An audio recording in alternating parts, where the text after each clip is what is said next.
Welcome back to another Beyond the Veil Stories narration. Today we'll be bringing you an extra creepy tale by PapaJens_. Thank you to them for allowing me to use this in a video. Did you know that only 6.7% of my viewers have subscribed? If you enjoyed the video, please hit the subscribe button to be notified when I post new content. Now, without further ado, something in the fog is wearing the faces of the people I came with.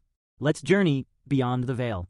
Underneath everything I've touched, everything I've seen, everything I've become, there's this moment, a moment sharp as glass, where it all hits me like a scream trapped in the walls. And there it is, staring me in the face. Escape was never an option. Not really. We were always heading toward this, weren't we? From the second Danica turned her cursed lens toward that forsaken town, the moment we all stepped into that murky, dead-eyed void, it was sealed. Fate or something worse locked in place. And now I sit here, tangled in the noise. 1,000 voices are clawing at my skull, the rancid stench of death curling in my nostrils, choking me. It's strange how the mind works, isn't it? That clarity can come right when you're on the edge of ripping your own skin off, just to stop feeling it.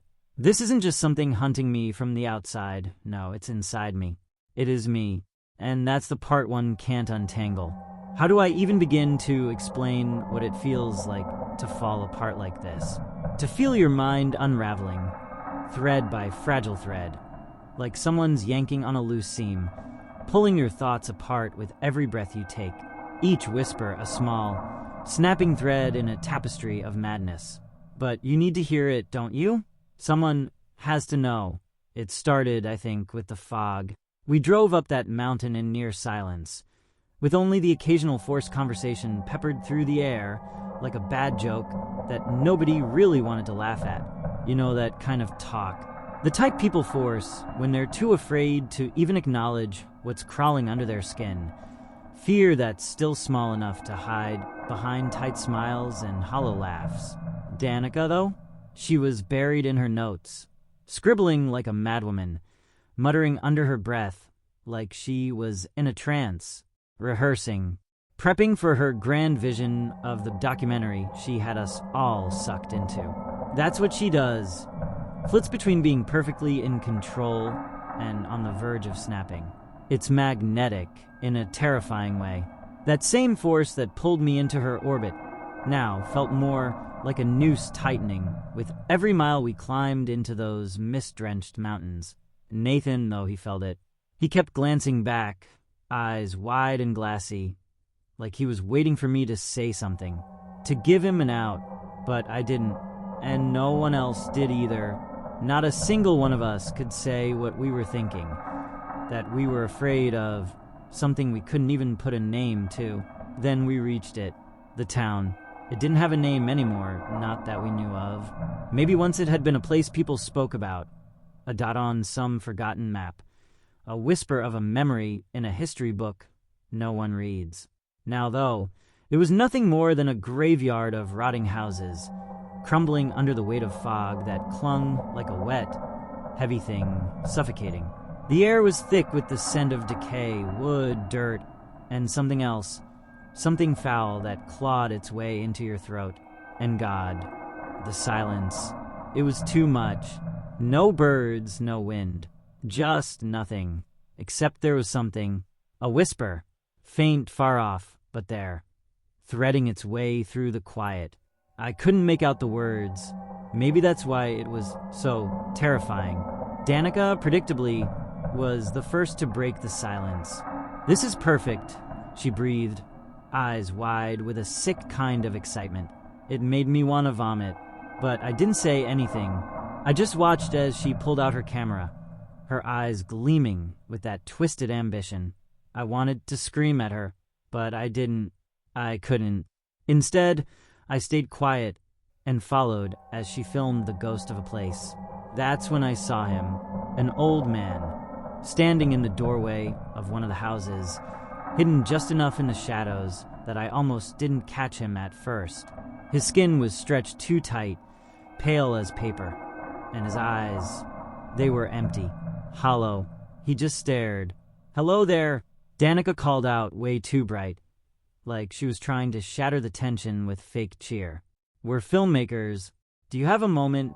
The man didn't move. He didn't blink, just stepped back into the darkness without a word. We should have left. Nathan's eyes met mine, wide and pleading, but I said nothing. And deeper we went, into the mist, into the nightmare. That night, the whispers started. At first, I tried to convince myself it was just the wind, a trick of the mountains, but then they grew louder, more insistent.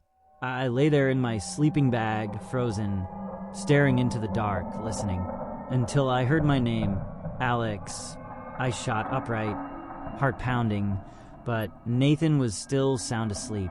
Danica's tent was silent. I tried to tell myself I was imagining things, but I knew. I'd heard it. And the next day, things got worse. The locals, the ones who hadn't vanished into the fog, were strange, hollow like the old man.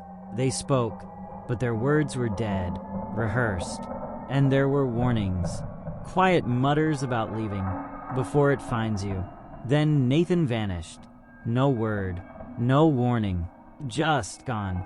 When we found him, he was strung up between two trees, his skin peeled back in delicate strips, eyes wide open, like he was still trapped inside his own corpse. Danica didn't cry, didn't scream. She filmed, and I stood there, frozen. The whispers, they were louder now, relentless. Each night, they crept closer, coiling around my brain, prying at the edges of my sanity. I'd hear my name, clear as day, called out from somewhere just beyond the fog. Alex, soft, teasing, like fingers running down my spine. I tried to ignore them. I tried to sleep, but it's impossible to sleep when something is inside your head, gnawing at your thoughts like a hungry animal. That's when Danica changed. It was subtle at first, a tension in her shoulders, a flicker of something dark behind her eyes. The camera, the damn camera, never left her side, like it was glued to her hand. She didn't eat. She barely slept. Her obsession had always been there, simmering under the surface. But now, it consumed her. She spent hours standing at the edge of the trees, staring into the fog, muttering under her breath. I don't know what she was saying. I didn't want to know. Then one night, I woke up to the sound of her voice. Alex. I bolted upright, heart hammering, but she was nowhere near me. No, she was standing at the edge of the clearing, her back to me, her camera dangling from one limp hand. The fog swirled around her feet, thick and sluggish, almost alive. I called her name, but she didn't respond. She just stood there, whispering. I stumbled out of the tent, my legs weak, my head spinning. Danica? My voice barely came out, trembling, broken. She didn't move. Alex, she said again, but her voice, it wasn't coming from her. It was too close, too soft, like it was coming from inside my own head. I approached her slowly, the damp earth squelching beneath my boots. She didn't turn around. Her body was unnaturally still, stiff, like a mannequin propped up in some twisted display. Come with me, she whispered, her voice low and distant, as if it were being dragged from some far-off place. You need to see. Her head turned toward me slowly, too slowly, and when I saw her face, my blood ran cold. It wasn't her. Her eyes, they were too wide, too glassy, like they didn't belong to her anymore. Her skin seemed too tight, stretched thin over her bones, pulling her mouth into a grotesque, forced smile. And then she turned, without another word, and began walking into the trees. I wanted to scream. I wanted to run, but something pulled me forward. Some invisible thread yanked me along after her, one step at a time, deeper into the fog. My body moved on its own, my legs heavy, numb, like I was walking underwater. The forest closed in around us. The branches overhead twisted together, trapping us in a cage of wood and fog. The air was thick with it, so thick I could hardly breathe. each step pulling me deeper into some unseen horror. Danica stopped in front of an ancient tree, its bark blackened and cracked, the branches above like skeletal arms reaching into the dark sky. She didn't move, didn't blink. She just stared, and then she began to peel. Her fingers dug into her own face, nails sinking into her flesh, and she pulled. The skin came away easily, too easily, as if it had never really been hers. No scream, no sound, just the wet, sickening noise of skin tearing from muscle. I wanted to run, to turn away, but my feet were glued to the ground. My breath came in shallow, ragged gasps as I watched her strip herself down, revealing the raw, glistening muscle beneath, her eyes still wide, still empty. Then she turned toward me, her skinless face gleaming in the moonlight, and smiled that same twisted, unnatural smile. "Come closer," she whispered, her voice too sweet, too soft, as though she were offering me a gift. "I want to show you something." I tried to shake my head, to back away, but my body wouldn't listen. I was trapped in place, rooted to the spot by the sheer, suffocating terror of it all. And then she lunged. I threw myself backward, barely escaping her grasp, scrambling on all fours as she advanced, her fingers slick with blood, her muscles twitching beneath the exposed bone. She smiled wider, that same grotesque, carved smile, and as she did, she began to strip the rest of her skin away. The sound was worse this time, wet and heavy, like fabric being torn, but thicker, more final. The skin peeled away in long, sticky strips, revealing more of the raw, red muscle beneath, the veins pulsing and writhing like they were alive. Blood dripped onto the ground, pooling around her feet, but she didn't stop. She didn't falter, and then she reached for me again. "Don't you want to see?" she whispered, her voice lilting, teasing, as though this were all a game to her. "Don't you want to understand?" I stumbled to my feet, legs shaking, heart pounding in my chest. I ran harder than I've ever run before, the fog closing in around me, thick and suffocating, the sound of her voice still echoing in my ears. "Alex," she called, her voice almost playful. "Come back. Come see." The whispers followed me. They were everywhere now, not just in my head, but in the air, crawling under my skin, slithering through my thoughts. I couldn't shake them. They were part of me now. I collapsed against a tree, gasping for air, my lungs burning, my mind spinning. The fog pressed in tighter, thicker, like it was trying to suffocate me. And then, through the haze, I saw it. It wasn't Danica, not anymore. At first, it was just a shape, barely visible through the fog. Tall, too tall, its limbs long and thin, twisted at unnatural angles. It moved toward me slowly, deliberately, each step a slow, deliberate twist of the knife. As it got closer, I could see it more clearly. The skin it wore, it wasn't its own. It had been taken piece by piece, stitched together into a grotesque patchwork of flesh.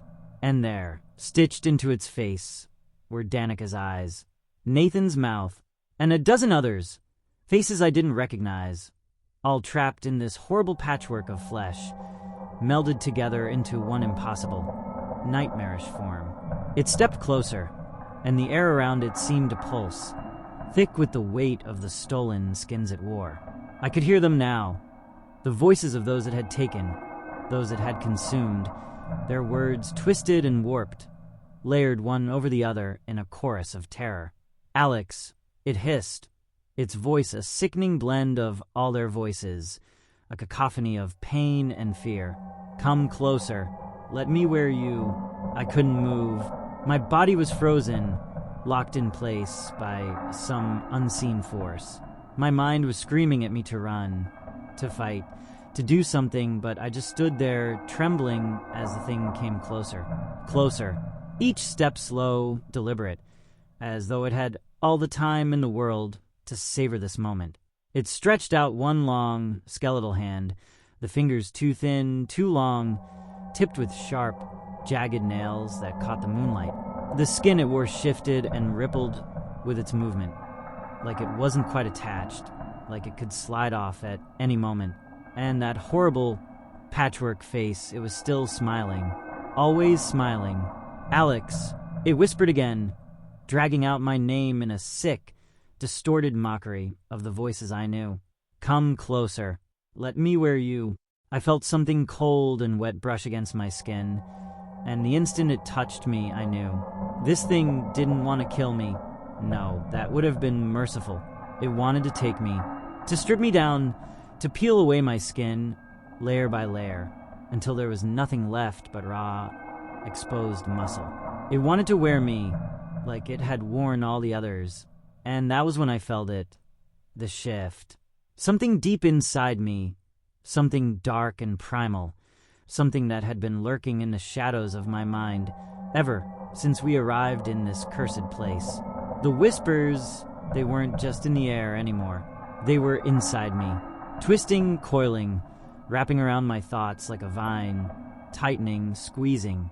"You were always part of this," the voices whispered, threading through my mind, blending with my own thoughts until I couldn't tell where they ended and I began. "You can't escape. You were never meant to escape." The thing's hand pressed harder against my skin, and for a moment, I felt the sharp, cold edge of its nails dig in, like it was testing, waiting for the moment it could begin peeling me apart. But as its fingers sank into my flesh, something inside me snapped. The fear, the panic, it evaporated in an instant, replaced by something else. Something darker. Something I hadn't even realized was there. I wasn't afraid anymore. I reached up, grabbing the thing's wrist in both of my hands, my grip so tight my knuckles turned white. Its skin felt wrong, too soft, too wet, like it was barely holding together. I could feel it shifting beneath my fingers, slipping over the bone like it was alive, and then, in one swift motion, I pulled. The skin tore away with a wet, sickening rip, and the thing let out a low, rasping hiss that sounded like a dozen voices gasping all at once. I stumbled backward, clutching the patch of stolen skin in my hand. The thing's empty, hollow face staring at me, the mouth stitched into its flesh opening and closing in silent screams. It didn't bleed. It didn't flinch. It just stood there, watching me with those stolen eyes, its fingers twitching at its sides, like it was deciding whether to lash out or retreat. And then, with a slow, deliberate motion, it peeled away the rest of its face. I wanted to scream, but no sound came out. The skin slid off like a mask, revealing the raw, exposed muscle beneath, the veins throbbing and twitching in the cool night air. The faces of the people it had taken, Danica, Nathan, all the others, they were still there, hanging loosely from its body, their eyes wide and staring, their mouths moving soundlessly.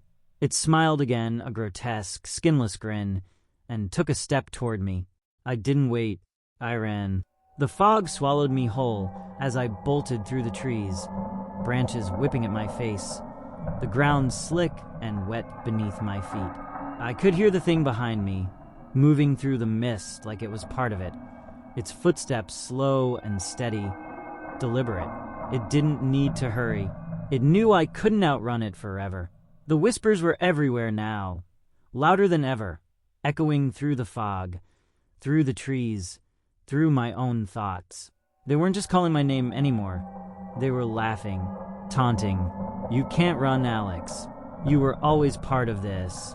You've always been part of this." My breath came in short, ragged gasps, my lungs burning with every step, but I couldn't stop. I wouldn't stop. I had to get away. I had to find some way, anyway, to escape. But deep down, I knew there was no escaping this. Not really. The whispers had told me as much. This wasn't just some nightmare I could wake up from. This was something deeper, something older, something that had been waiting for me all along. I tripped, my foot catching on a root, and I went down hard. The wind knocked out of me as I hit the ground. The world spun, the fog swirling around me, thick and suffocating, pressing in on all sides. and then I saw it. It was standing over me, its hollow, patchwork face, gazing down at me with those dead, stolen eyes.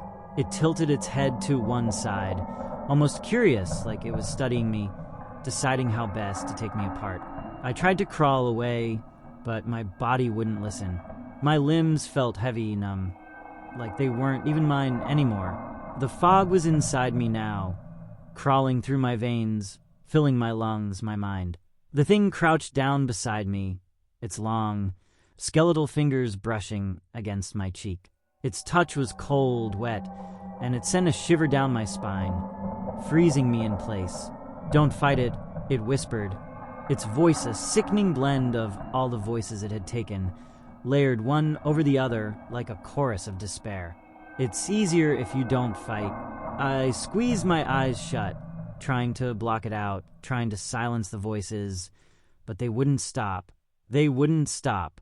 "You were always part of this," the thing whispered, its fingers trailing down my neck, its skinless face inches from mine. "You've always been part of this." I felt its fingers press harder, sinking into my skin, and I knew. I knew what was coming next. I was going to be part of it. I was going to be worn. I don't know how long it's been since then. Time doesn't make sense here in the fog, in the dark. It all blurs together, one endless, suffocating moment of pain and silence and feeling. God, the feeling. I can still feel my skin, still feel the touch of its fingers as it stripped me down, inch by inch, layer by layer. I'm still alive, I think. I can feel the others, too, the ones who came before me, the ones it took. They're all here, their voices mingling with mine, their thoughts tangled with mine, a constant, never-ending chorus in the back of my mind. We're all part of it now. We're all one. And we're waiting for the next ones to come, waiting for the next faces, the next skins, the next voices to be added to the collection. Because the cycle never ends. It never ends. Thank you so much for watching the video. If you enjoyed it, make sure you leave what part you like of it and what kind of spooky stories you like in the comments below. Hit that like button and share. Make sure you check out the story writer in the description below. Also, check out our other amazing videos and see you guys on the next journey beyond the veil.